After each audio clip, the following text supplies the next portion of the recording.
여러분들 기억하실지 모르겠지만 작년 2월에 플로리다 파크랜드라는 곳에서 총기 사건이 있었습니다. 하이스쿨에서 있었는데 17명의 하이스쿨 학생들하고 1명의 학교 스텝이 죽었습니다. 근데 얼마 전에 그 중에 생존했던 학생이 있었는데 한 일주일 전에 그 학생이 여학생인데 자살을 했어요. 왜 자살했냐 하면 친구들은 죽었는데 자기 혼자 살아났다라는 죄책감 때문에. 영어를 보니까 서바이벌 길티라고 얘기하더라고요. 나만 살고 나만 괜찮구나. 그래서 자살을 했더라고요.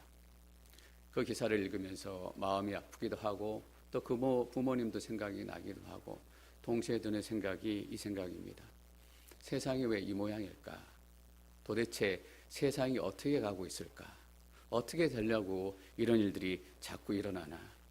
차마 눈 뜨고 보기도 어렵고 귀 열고 듣기도 감당하기 어려운 소식들이 한두 개가 아니라 뉴스를 열면 수없이 쏟아져 가지고 목사인 저도 감당하지 못하고 주체할 수 없어요. 그런 세상 속에서 살아가는 것이 우리이고 크리스찬이고 예수님의 제자들입니다.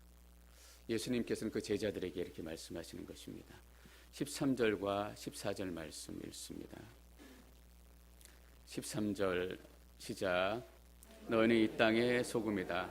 그러나 만일 소금이 짠맛을 잃어버리면 어떻게 다시 짜게 되겠느냐? 아무데도 쓸데가 없어 바깥에 버려지고 짓밟힐 것이다. 너희는 세상의 빛이다. 산 위에 세워진 도시는 숨겨질 수 없다. 너희는 이 땅의 소금이다. 너희는 세상의 빛이다. 어떤 의미를 가지고 있습니까? 이 땅은 소금이 필요하다라는 의미입니다. 세상은 빛이 필요하다라는 의미입니다. 너무 더럽고 때로는 너무 추하고 때로는 너무 아프기 때문에 말하자면 이 땅이 상해져 가고 있고 이 땅이 썩어가고 있고 이 땅이 변질되어 가고 있는 거예요. 그래서 소금이 필요한 거예요. 고기를 사고 생선을 사면 상하지 말라고 소금을 뿌려요. 고기가 상하는 것은 누구 책임일까요? 고기 책임일까요? 생선 책임일까요? 고기가 상하는 것은 소금 때문이에요. 소금이 제 기능을 못하기 때문이에요. 너희는 이 땅의 소금이다 라고 말씀하시는 것은 이 땅에 그런 일들이 일어나면 다른 사람들에게 손가락질하지 말고 다른 사람 비판하지 말고 그 이전에 소금인 너가 소금인가 라고 물어보라는 거예요. 세상의 맛을 잃어가요. 살 맛도 안 나고 일할 맛도 안 나고 공부할 맛도 안 나고 세상이 아무 맛도 없다면 맛을 내야 되는 너희들이 맛을 내지 못하고 있기 때문이다라는 거예요. 음식이 맛없으면 누구 책임이에요? 소금 책임인 거예요. 세상이 너무 어두워지고 깜깜해지고 있잖아요. 얼마나 깜깜한지 예수님께서는 마태복음 4장에서 이렇게 한번 말씀하셨습니다. 마태복음 4장 15절 16절 말씀입니다. 함께 읽습니다. 시작. 스불론 땅과 납달리 땅이요 호수로 가는 길목 요단강 건너편 이방 사람의 갈릴리여 어둠 가운데 살고 있는 큰 백성이 큰 빛을 보았고 죽음의 그림자가 드리워진 땅에 앉아있는 사람들에게 빛이 비쳤다. 어떤 세상이었냐 하면 어둠 가운데 살고 있고 죽음의 그림자가 드리워진 세상이었습니다. 이 말씀 나누면서 이렇게 얘기했던 거 제가 분명히 기억납니다. 이 갈릴리 어둠의 땅에 덮여있고 죽음의 그림자가 덮여있던 갈릴리 얘기를 들으니까 알라스카가 생각이 나고 앵커리지가 생각이 납니다. 여러분, 깨어지지 않을 것 같은 그 두터운 얼음들, 뚫려지지 않을 것 같던 그 짙은 어둠들, 그 속에 있는 앵커리지 땅을 위해서 우리가 다시 한번 예수 그리스도의 빛을 소망하며 다시금 시작해야 된다라고 말씀드렸습니다. 그렇게 어두워요. 어둡기 때문에 빛이 필요한 거예요. 빛이 있어야 어둠이 깨지기 때문입니다. 많은 사람들이 세상에 대해서 아는 것처럼 인생에 대해서 아는 것처럼 과학자고 기술자고 철학자고 많은 얘기들 해요. 근데 사실 세상에 대해서 인생에 대해서 알고 얘기하는 사람들은 별로 없어요. 저도 설교하면서 인생에 대해서 또 세상에 대해서 얘기하지만 제가 뭐 인생에 대해서 그렇게 많이 알겠어요. 제가 또 세상에 대해서 그렇게 많이 알겠어요. 그럼에도 불구하고 제가 인생에 대해서, 삶에 대해서, 세상에 대해서 자신 있게 얘기할 수 있는 것은 하나님께서 말씀을 통해서 보여주시는 것이 있기 때문이에요. 제 인생의 지혜, 제 인생으로 생각한 세상의 방향이 아니라 하나님께서 이 땅과 하늘을 지으셨고 우리를 지으셨기 때문에 누구보다 이 세상의 방향과 지금 필요한 것과 우리 인생을 잘 아시는 분이 말씀하신 그 하나님의 말씀이 정답이고 그 외에는 답이 없다라고 믿기 때문이에요. 저는 인생 잘 몰라요. 근데 하나님께서 말씀하신 것만 전하는 거예요. 지금 이 땅의 모습을 창세기 6장 5절에서는 이렇게 얘기하고 있습니다. 창세기 6장 5절 함께 읽습니다. 시작. 사람의 악이 세상에 가득한 것과 그 마음에 품는 생각이 항상 악하기만 한 것을 보셨습니다. 노아의 홍수가 일어나기 전에 세상의 도덕적인 상태, 윤리적인 상태, 영적인 상태를 표현한 얘기입니다. 사람들이 생각하는 것이 악하기만 했대요. 근데 저는 이 얘기는 노아의 홍수 전의 이야기이지, 노아의 홍수가 일어나기 전에 그랬지라고 얘기할 수 없어요. 제가 얘기하고 인정할 수밖에 없는 것은 맞다, 지금도 그렇다라는 거예요. 사람의 악이 세상에 가득하고 사람들이 마음에 품는 생각이 항상 악하기만 하다. 노아 시대 이전이나 노아 시대를 지나고 한참 지난 이 시대나 똑같은 세상의 모습이에요. 여러분 잘 기억하셔야 됩니다. 이 세상은 소금이 필요하고 빛이 필요해요. 13절 말씀 앞부분 다시 한번 읽겠습니다. 13절 시작. 너희는 이 땅의 소금이다. 예, 거기까지 읽겠습니다. 그리고 14절에는 또 이렇게 시작합니다. 너희는 세상의 빛이다. 너희는을 특별히 강조하는 표현이에요. 너희는을 강조하는 것은 어떤 의미예요? 너희 밖에는 오직 너희만이, 이런 의미예요. 쉽게 말하면 이렇게 얘기할 수 있습니다. 오직 너희만이 이 땅의 소금이고 이 땅의 빛이다. 너희만이 이 땅을 변화시킬 수도 있고 너희만이 이 땅을 썩지 않게 만들 수 있고 너희만이 이 땅의 어두운 것을 밝힐 수 있다. 우리가 잘 아는 표현으로 얘기하면 이겁니다. 교회만이 이 세상의 유일한 소망이다. 사도행전 1장 8절 말씀 읽습니다. 시작. 오직 너희에게 성령이 임하시면 너희가 권능을 받고 예루살렘과 온 유대와 땅끝까지 이르러 내 증인이 될 것이다. 너희는 이 땅의 소금이고 빛이다. 오직 너희만이 이 땅의 소금과 빛이 될 수 있다. 오직 너희에게 성령이 임하시면, 성령 받은 사람들, 성령이 임한 사람들, 성령을 경험한 사람들만이 이 땅의 유일한 소망, 이 땅의 소금이 되고 이 땅의 빛이 될 수 있다라는 얘기입니다. 다른 곳에는 소망이 없다라는 거예요. 다른 곳에는 비전이 없다라는 거예요. 여러분, 오늘 여기서 너희라고 불리는 사람들의 모습을 한번 생각해 보셔야 합니다. 예수님 지금 너희라고 얘기할 때 그 앞에 누가 앉아 있어요? 베드로와 요한과 제자들 몇 명 앉아 있어요. 그래도 이 사람들이 형편이 좀 나은 편이었잖아요. 그물도 좀 있고 배도 좀 있고 조금 그나마 있어서 그냥 입에 풀칠이라도 하고 살던 사람들이에요. 근데 예수님 따라오면서 그거 다 놓고 다 버리고 왔어요. 뭐 할 수 있는 힘이 하나도 없다라는 거예요. 돈이나 많으면 돈으로 어떻게 해보지. 근데 그 돈도 하나도 없어요. 그리고 또 어떤 사람들이에요? 가진 것도 없고 배운 것도 없고 금수저라는 것은 상상도 꿈도 못 꾸던 사람들이에요. 애당초 가진 것 자체가 없던 사람들이에요. 그러니까 예수님한테 오면 내 가난이 좀 해결될까? 내 슬픔이 해결될까? 그래서 예수님한테 나온 사람들이에요. 또 어떤 사람들이에요? 세상의 기준으로 보면 사람 구실 제대로 못하는 사람들이에요. 걷기나 제대로 하는지, 말이나 제대로 하는지, 복이나 제대로 하는지. 여러분 너무 놀랍지 않습니까? 근데 이 사람들을 보고 예수님이 너희는 세상의 소금이다. 너희는 세상의 빛이다. 라고 얘기하세요. 다시 말하면 너희가 이 세상을 바꾸어야 된다. 너희가 세상을 업사이드 다운, 뒤집어 엎어야 된다. 여러분, 이 얘기는 대제사장과 율법학자들과 바리새인들한테 가서 하면 얘기는 맞는 얘기예요.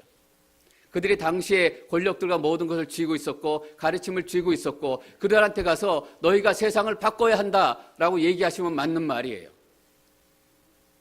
근데 그렇지 않고 사람 구실도 못하고 가진 것도 하나도 없고 배운 것도 하나도 없고 찌질하기 그지없는 우리 같은 박재영 목사 같은 여러분 같은 그 사람 앞에 앉혀놓고 너희가 세상을 변화시켜야 된다라고 예수님이 말씀하시는 거예요.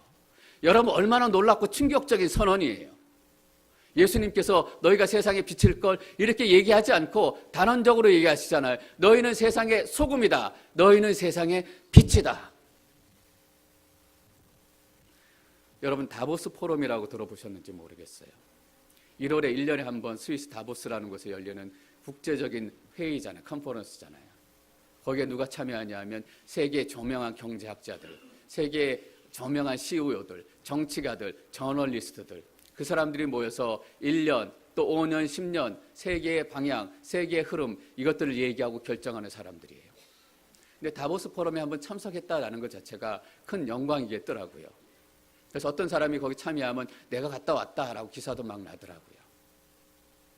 예수님께서 이 얘기를 어디서 해야 되냐 하면 그 다보스 포럼 가서 해야 돼요. 세계 거물들이 다 모인 자리, 트럼프도 있고 빌 게이츠도 있고 문재인 대통령도 있고 거기 가서 너희가 세상을 바꾸어야 된다라고 얘기하면 맞아요.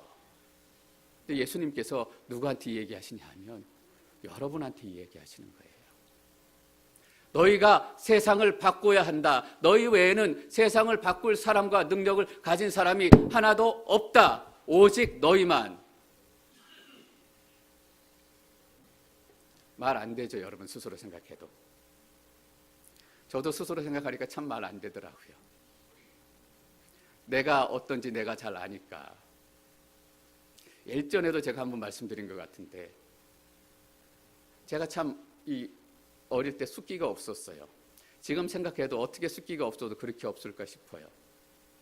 초등학교 1학년, 2학년 들어가고 이제 가면 처음 배운 게 그거잖아요. 학교 가서 이제 하고 끝나고 오면 엄마 아빠 학교 잘 다녀왔습니다라고 인사하는 거잖아요. 학교에서 그렇게 가르치기도 하고. 근데 너무 숫기가 없어가지고 엄마한테 창피해서 그 얘기를 못 하는 거예요. 엄마 학교 갔다 왔어요. 제가 그런 사람이었어요, 여러분. 학급 앞에 나가면 얼굴이 빨개져갖고 고개도 제대로 못 들고 손에 쥔 것만 주물럭주물럭 하던 사람이었다고요.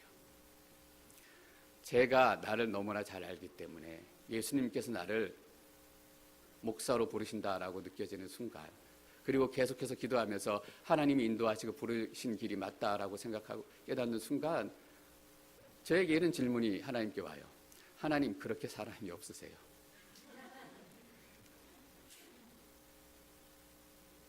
하나님 그렇게 사람이 없으셔서 우리를 앉혀놓고 너희들이 이 땅의 소금이다. 너희들이 이 땅의 세상이다. 이렇게 말씀하시는 거예요.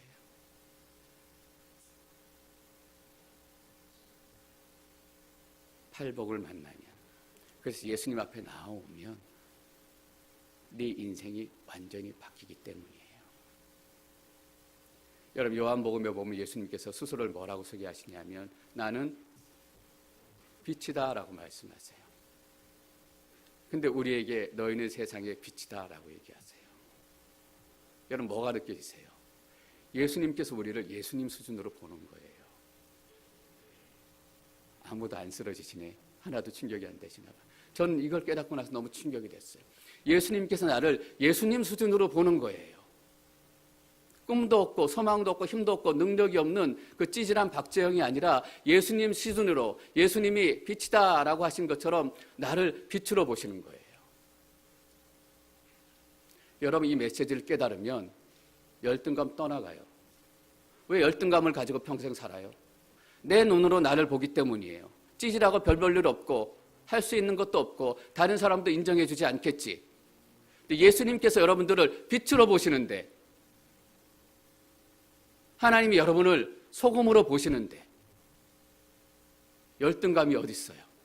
여러분, 그래서 하나님의 말씀을 잘 듣는 게 중요해요. 하나님께서 여러분의 인생을 향해서 여러분이 어떤 사람인지 분명히 얘기하기 때문이에요.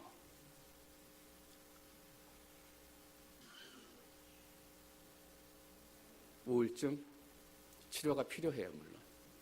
그러나 이 메시지가 마음에 들어오면 왜 우울하겠어요, 여러분? 하나님께서 나를 통해서 이 세상을 완전히 뒤집어 엎기를 원하시는 걸 깨닫는데 막 힘이 넘치고 마음이 뜨거워지는 거죠. 하나님, 도대체 뭐 하시고 싶으세요, 나를 통해서?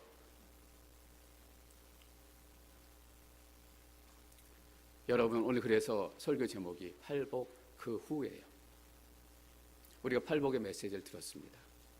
기독교에는 신학도 필요하고 이론도 필요하고 논리도 필요하고 다 필요합니다.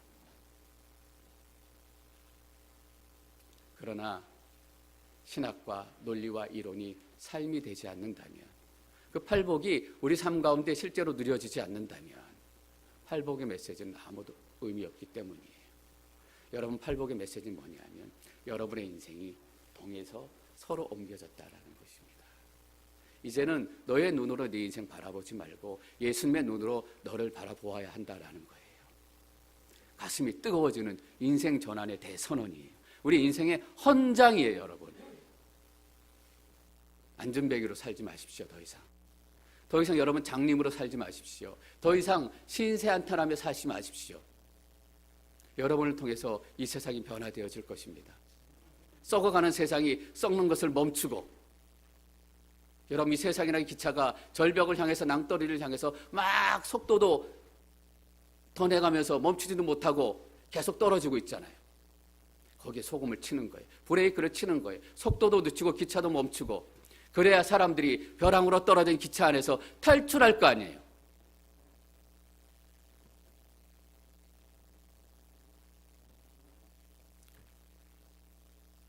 그게 우리예요, 여러분. 그래서 우리는 그렇게 살면 안 돼요.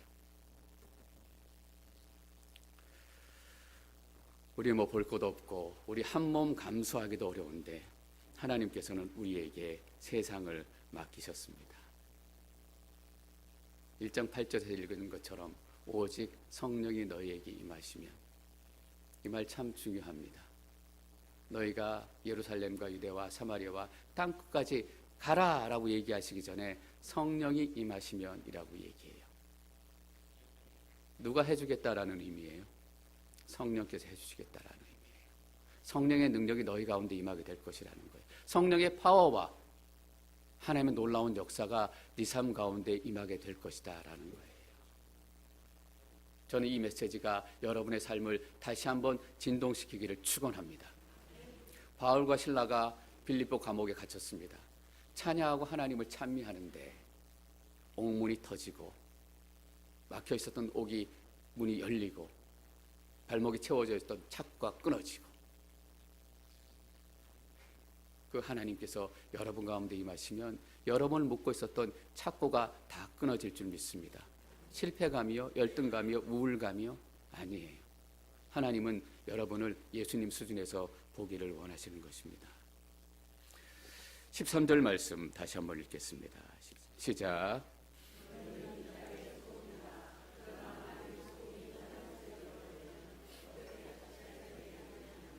아무데도 쓸 데가 없어 바깥에 버려지고 사람들에게 짓밟힐 것이다. 사실 13절에는 두 대상을 향해서 동시에 얘기하고 있습니다. 너희들은, 오직 너희는 누구냐면 예수님의 제자들, 예수님을 따르기 위해 나온 사람들이에요. 근데 만일 소금이 짠맛을 잃어버리면, 짠맛을 잃어버린 소금들은 누구냐면 대제사장과 율법학자들과 바리새인들입니다. 예수님께서 말씀하시는 거예요. 너희가 가장 짜다고 생각하지, 너희가 빛이라고 생각하지. 이사야에 보면 이런 말이 있습니다. 이사야 60장 3절 말씀입니다. 나라들이 내 빛을 보고 나오고 왕들이 내 떠오르는 광채를 보고 나오르고 있다. 내 빛과 내 광채예요. 율법학자, 대제사장, 바리새인들은 이 빛이 자기들한테서 나오는 빛이라고 착각했어요. 이 정도면 괜찮지. 내가 이 정도 지키는데. 요즘에 저희가 히브리서 말씀 묵상하고 있습니다. 11장에 우리가 믿음장이라고 얘기하는 유명한 믿음장을 묵상해요. 거기에 보면 하나님께서 창조하신 것, 그리고 바로 뒤이어서 뭐가 나오냐 하면 아벨과 가인 얘기가 나와요. 아벨의 제사는 받으셨고 가인의 제사는 받지 않으셨어요. 근데 그 구절을 시작하는데 이렇게 시작해요. 믿음으로 아벨은 더 나은 제사를 드렸고, 아벨이 더 나은 제사를 드렸대요. 왜냐하면 믿음으로 드렸기 때문에. 여러분, 믿음으로 제사를 드렸다라는 말이 어떤 말일까요? 여러분 한번 생각해 보셨어요? 11장 1절에서는 그 믿음장을 시작하면서 대전제를 이렇게 들고 시작해요. 믿음은 바라는 것들의 실체입니다. 여러분, 바라는 것이 뭔지 아세요? 바라는 것은 소망하는 거예요. 기다리는 거예요. 기대하는 거예요. 호흡, 소망이라는 히브리어의 그 의미를 말씀드렸잖아요. 소망은 기다리는 것인데 열렬하게 뭐를 기대하는 것이다라는 거예요. 열렬하게 무엇인가를 기대하며 기다리는 거예요. 근데 그게 믿음이래요. 다시 말하면 믿음 안에는 기대함과 기다림과 소망이 있는 거예요. 누구를 기다리고 뭘 기다려요? 하나님을 기대하고 하나님을 소망하고 하나님께서 내 인생에 하실 일들을 기다리고 사모하는 거예요. 열렬하게. 아벨이 믿음으로 제사를 드렸다라는 의미는 바로 이런 의미입니다. 기대하며 제사를 드린 거예요. 하나님, 이 자리에 임하시면 얼마나 놀라운 영광이 나타나겠습니까? 기대하는 거예요. 하나님, 내 삶 가운데 이렇게 많은 일들을 행하시고 또 얼마나 많은 일들을 행하시겠습니까? 하나님의 이루실 일들을 내가 찬양하고 성축합니다. 열렬하게 기대하는 거예요. 그게 믿음으로 드리는 거예요, 여러분. 근데 가인의 제사는 뭐였어요? 믿음으로 안 드렸다라는 거예요. 다시 말하면 기대가 없는 예배예요. 소망이 없는 예배예요. 어떤 예배냐 하면 드려야 되니까 드는 예배예요. 주일날 교회 와야 되니까 오는 게 가인의 예배예요. 이 예배에서 하나님께서 행하실 일들, 하나님께서 내 삶 가운데 행하신 일들, 이 기대와 소망이 없다면 그냥 드려야 되니까 드리는 예배. 다시 말하면 대제사장, 바리새인, 율법학자들이 그랬다라는 거예요. 그들은 하나님에 대한 기대가 없었어요, 여러분. 왜냐하면 이제 내가 빛을 완성했다라고 다 생각하고 살았기 때문이에요. 내가 의롭다라고 생각했기 때문에 하나님을 기대한 기대가 없었어요. 그런데 여기 나온 사람들, 우리는 어때요? 내가 얼마나 못난지 알기 때문에. 하나님께서 내 얼굴 붙들어 주시지 않으면 저 이 자리에서 얼굴 빨개질지 몰라요. 내가 얼마나 약하고 별 볼 일 없고 허접한 존재인지 알기 때문에 하나님을 기대하지 않을 수 없습니다. 하나님을 기다리지 않을 수 없습니다.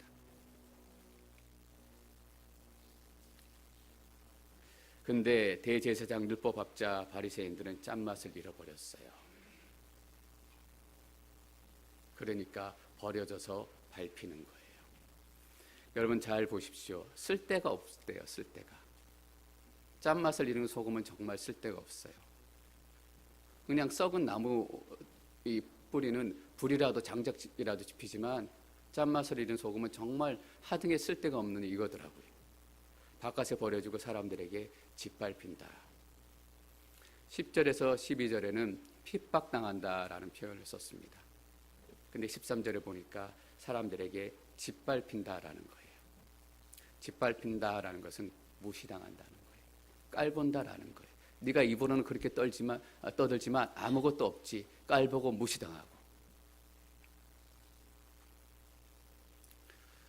근데 이게 유대인들의 얘기고 바리새인들의 얘기고 대제사장들만의 얘기인가? 크리스찬이라고 얘기하지만 짠맛 나지 않는 크리스찬이 너무나 많다. 교회라고 얘기하지만 빛이 없는 교회가 너무나 많다. 여러분 뭐가 증명하는 줄 아세요? 지금 교회가 사람들 발 아래 밟히고 있죠. 크리스찬들이 사람들 발 아래 밟히고 있죠. 무시당하고 경멸당하고 조롱당하고. 증거예요.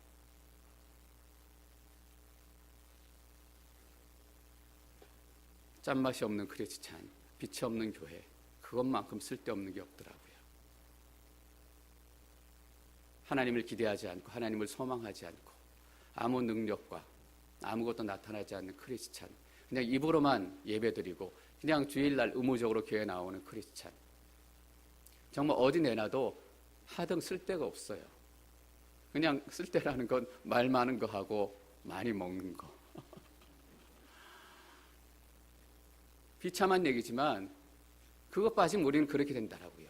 말만 많고 먹기만 잘하고 어디 쓰겠어요. 빛이 없는 교회, 이것만큼 쓸데없는 집단이 어디 있겠어요. 목소리만 크고 싸우기나 잘하고 자기 것 챙기는 건 1등이고 차라리 로타리 클럽 가면 좀 폼이나 잡지. 빛을 잃고 맛을 잃은 크리스찬과 교회가 어떤 모습인가.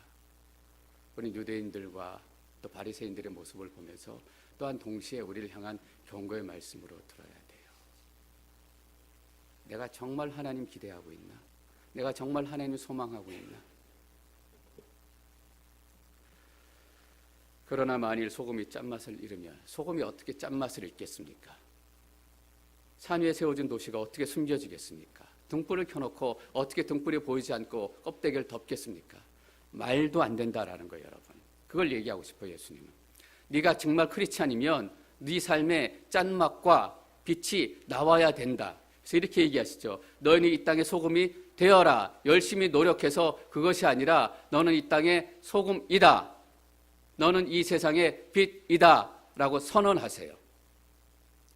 너가 예수님을 진정으로 만났고 진정한 크리스찬이라면 너는 이 땅의 소금이고 이 땅의 빛이다 라는 거예요. 그래서 빛 되기 위해 소금 되기 위해서 억지로 노력할 필요 없어요.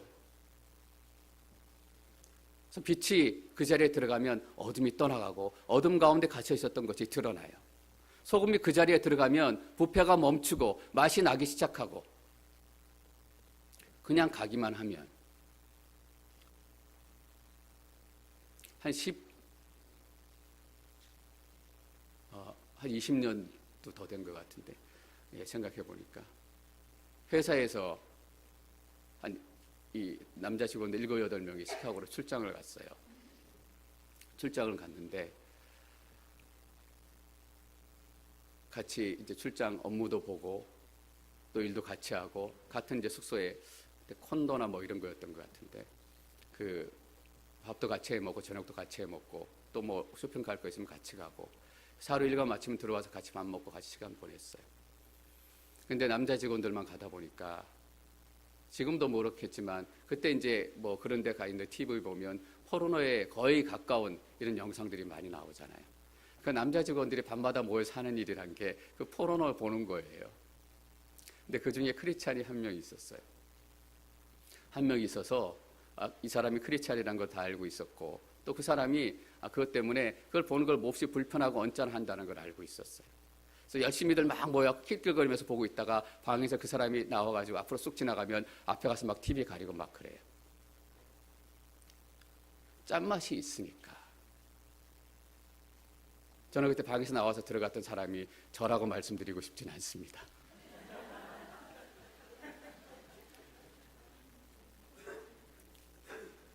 짠맛이 있는 사람은 들어가면 표가 나요. 크리스찬이 어디 갔는데 전혀 표가 안 나고 아무런 일도 일어나지 않고 막 같이 다른 사람들하고 욕하는데 그 사람이 딱 들어가면 멈칫하고 멈추는 게 있어야지. 그 사람이 딱 들어갔는데 김 집사 일로 와봐. 같이 막 얘기를 시작하고 아니다라는 거예요. 분명히 하나님께서는 우리의 아이덴티티, 우리의 정체성에 대해서 분명히 선언하세요. 너희가 빛이다. 너희가 소금이다. 그러나 바리새인들, 율법학자들, 종교학자들, 권력자들 너희가 그들하고 똑같은 생각, 똑같은 삶의 방식, 똑같은 패턴. 여러분 산상수훈의 가장 중요한 핵심 메시지가 뭐라고 생각하세요? 다르다라는 거예요. 예수님께서 계속 다른 얘기하세요. 뒤에 읽어보면 사람들은 이렇게 하지만 너희들은 이렇게 해야 된다. 다르다라는 걸. 여러분 다른 게 들어갔는데 어떻게 다른 게 구별이 안 돼요? 어둠이 빛 가운데 들어갔는데 계속 껌껌해요? 아니에요. 세상이 어두워지면 어두워질수록 깜깜해지면 깜깜해질수록 작은 빛이라도 더 밝게 빛나는 거예요. 세상이 더 어두워지죠. 더 찬스가 많은 거예요, 사실은. 작은 빛으로도 환하게 밝혀질 수 있기 때문에. 더 부패해가죠. 작은 소금으로도 그것을 멈출 수 있기 때문에 오히려 우리에게는 하나님의 일들을 행할 수 있는 기회와 찬스가 훨씬 많아진 거예요. 예수 안 믿는 사람들이 이렇게 많잖아요. 교회 안 나온 사람들이 이렇게 많잖아요.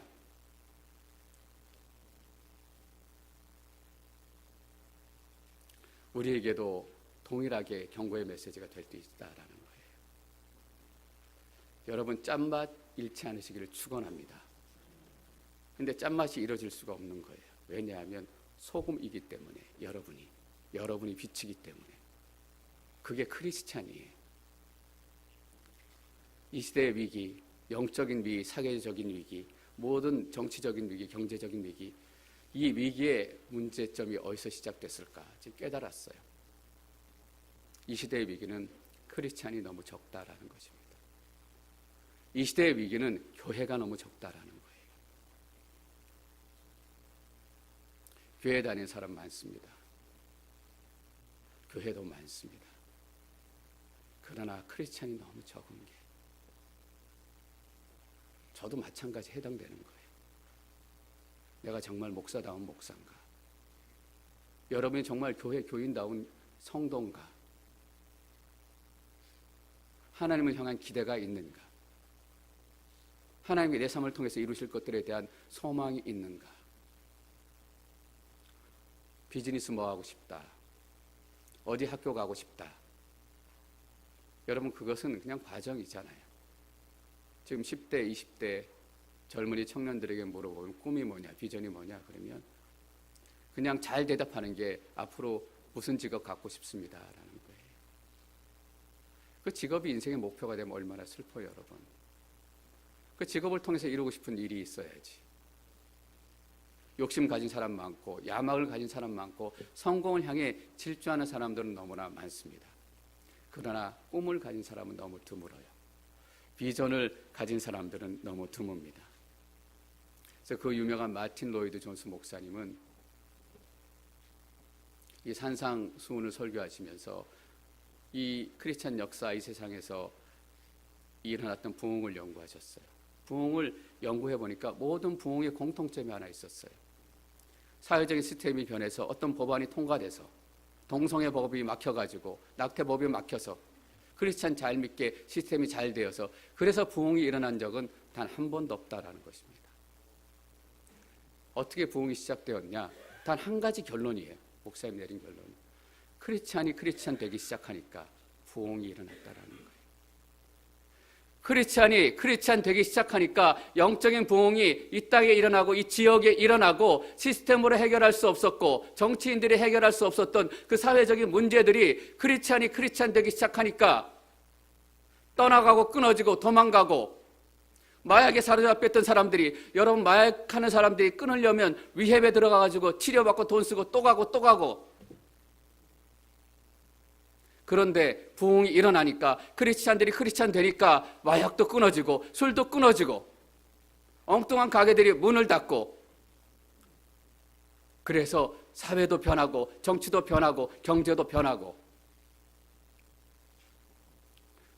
여러분 우리가 분명히 깨달아야 합니다. 하나님께서는 우리를 통해서 이 땅을 변화시키기를 원하세요. 트럼프 바라보지 마세요.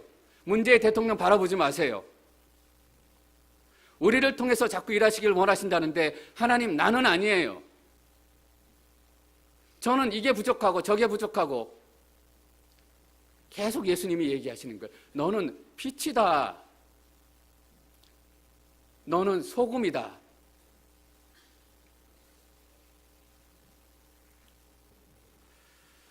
에베소서 5장 8절 말씀 함께 읽습니다. 시작. 여러분이 전에는 어둠이었지만 이제는 주 안에서 빛입니다. 빛의 자녀들답게 사십시오. 사고 쳐본 사람이 사고 친 사람들 마음 더 잘 이해한다면서요. 술 먹으면 사람이 술 잡수시는 분들 마음 더 이해하고, 담배 끊어본 사람들이 담배 끊기 어려운 사람들 마음 이해 잘하고. 왜냐하면 경험해봤기 때문에. 근데 뭐래요? 여러분이 전에는 어둠에 있었지만, 우리 그 전에 어둠에 있었기 때문에 어둠 가운데 있는 게 뭔지 아는 사람들이에요. 얼마나 고통스럽고 괜찮아질 것 같지만, 야, 이 고비만 넘어가면, 이 한 건만 하면 내 인생이 확 바뀔 것 같지만 절대로 그 인생 바뀌지 않는다라는 것을 우리가 경험했던 사람들이에요. 과부 마음 누가 안다고? 우리가 과부였고, 우리가 고아였고, 우리가 나그네였고, 우리가 이방인들이었고, 이제는 주 안에서 빛입니다. 단언적으로 선언하는 거예요. 여러분, 이제 여러분 예수 안에서 빛입니다.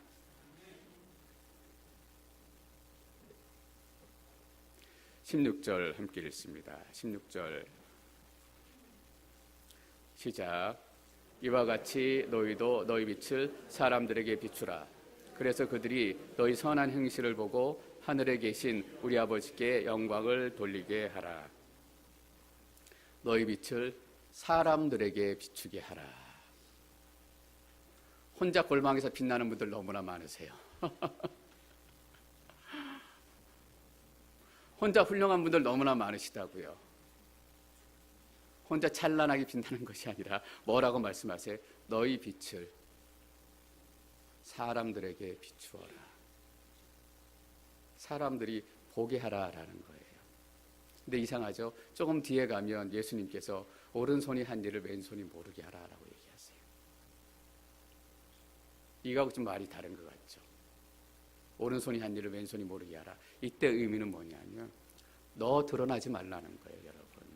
네 이름 드러나지 말고, 네 지식 드러내지 말고, 너 잘났다는 거 드러내지 말고, 오른손도 하니 왼손이 모를 만큼 너는 네 이름 감춰라라는 거예요.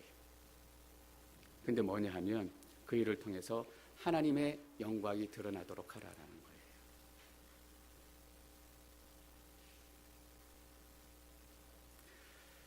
이 땅의 소금은 짠맛을 가지고 있어야 합니다. 빛은 빛을 내야 돼요. 여러분, 짠맛과 빛이 뭘까? 저는 성령이라고 믿습니다. 왜냐하면 짠맛은 내 인생의 깊은 곳으로부터 나오는 것이 아니고 그 빛은 내 삶으로부터 나오는 것이 아니기 때문이에요. 오직 성령이 너희에게 임하시면 짜지고 빛이 나오고. 여러분 인생 기대되지 않으십니까? 저는 제 목회가 기대됩니다. 얼마나 빛날까? 얼마나 짤까? 죽어가는 영혼들, 부패하는 영혼들이 부으신 내 안에 성령 하나님의 역사로 인해서 썩음이 멈추어지고, 변질이 멈추어지고, 죽음이 멈추어지고, 끝도 없이 추락하던 그 추락의 기차를 느슨하게 하고 멈추어서 뛰어내리도록. 그래서 이 사람들도 이전에는 너희도 어둠 가운데 있었지만 이제는 주 안에서 빛이 되었으니,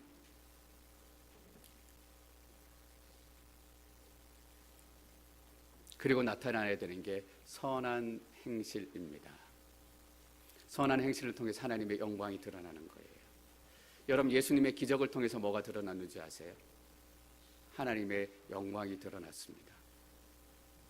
죽은 사람을 일으키시고, 눈먼 자를 눈뜨게 하시고, 귀먼 자를 귀 열게 하시고, 메시아로서 많은 사람들을 고치시고 위로하시고 회복시키는 것을 통해서 하나님의 영광이 드러났어요. 선한 행실의 목적이 뭐예요?